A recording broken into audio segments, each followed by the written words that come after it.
For the last week, the world has been watching Nairobi. Here's what they saw. Young Kenyans are demonstrating for their rights. They're demonstrating with flags and banners. I can't even see anymore. They're being tear gassed. They're being That woman struggling to speak because her lungs and throat are on fire. Her name is Alma Obama. She's a Kenyan activist, and yes, Barack Obama's half-sister. Protesters and police have been at each other's throats, and there has been incredible violence. I've counted at least 3 bodies around the parliament. Humanitarian groups say police fired live rounds. They also say more than a dozen people, at least, were killed, many more hurt. The military was deployed, and protesters were furious. Police opening fire on demonstrators trying to storm Parliament. I'm here to address you. You must go. Ruto must go. This seething anger stemmed from a government attempt to raise taxes on lots of things, from cars to sanitary pads, smartphones, and staples like sugar, vegetable oil, bread. But this wasn't just about money. It wasn't even really about politics. It was about desperation, about a people who felt beaten down again and again. They told their government, told the world that they'd had enough, and today, the government listened. I run a government, but I also lead people. And the people have spoken. It might be strange for us as Canadians to think of the price of bread as something that's worth dying over. But bread just isn't worth the same here as it is there. Like a lot of food staples, bread is tax exempt in Kenya. But the government wanted to change that. It proposed a 16% tax on a loaf of bread. And the government wasn't just hiking taxes on bread. It wanted to introduce new taxes on things like vegetable oil, sugar, milk, diapers, batteries, cigarettes, alcohol, bank transfers, furniture, lottery tickets, smartphones, microphones, night vision cameras. Not quite everything, but to the average Kenyan, it probably felt like everything. The government even proposed an annual tax on motor vehicle ownership, up to 100,000 Kenyan shillings a year, which is about $1,000 Canadian just to drive. These measures together would have affected virtually everybody. Almost all of them also risk increasing the cost of living for lower and middle income people at a time when those groups are struggling and when they feel like they're not getting enough from government in return for the taxes that they pay. Already proposed introduction of tax of basic items like the sanitary pads, the bread, like the motor vehicle tax. Now, people felt that, this was too much. If this had just been about taxes, Kenya might never have reached this boiling point. But it's really about fairness and who pays for Kenya's incredible growth. Kenya has one of the fastest growing economies in all of Africa. Look at their GDP. Starting around 2005, the value of Kenya's economy doubled in only a few years.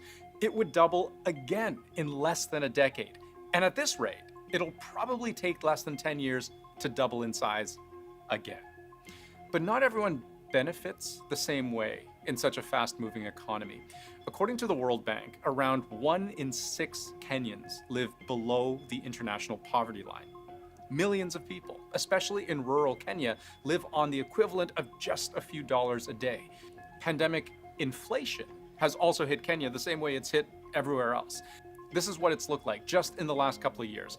Every month, the price of everything up 6, 7, 8% compared to the year before. And you know what Western economies did when the price of everything went up? Yeah, they jacked up interest rates. And that has a big impact on Kenyan debt. Debt servicing costs have gone up. The government of Kenya is spending something like 35% of its annual budget on debt servicing costs before it even gets to then trying to provide services to citizens.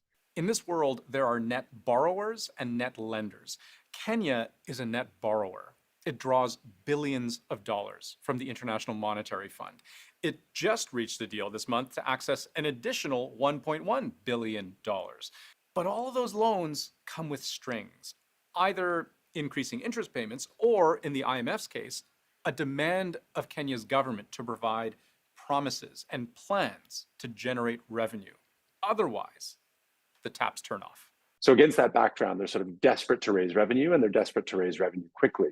So the government, desperate to keep its economic machine from sputtering out, turned to its people.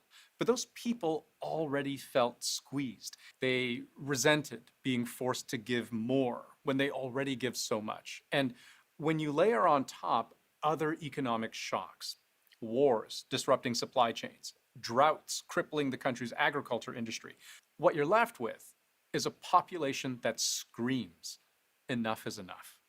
Kenyans, especially the employed Kenyans, started feeling the pinch of the government tax policies. This is a reaction to a broader set of challenges that countries have faced over the past 5 years.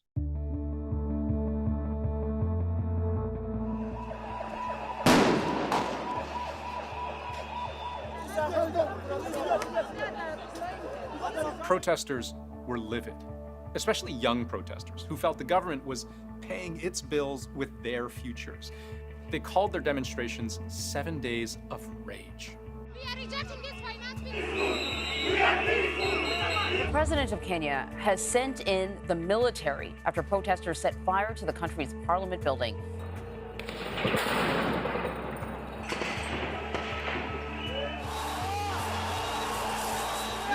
We are not asking for any amendment. We are asking for them to reject it. They organized on social media. Some analysts have been dubbing them as the Kenyan Arab Spring because they were tech-driven. How did you find out about the protests? Online. Every information is online. Commissioned translations of the government's proposed tax hikes so everybody everywhere could get informed. They created AI-driven resources that could answer questions about what the government was trying to do.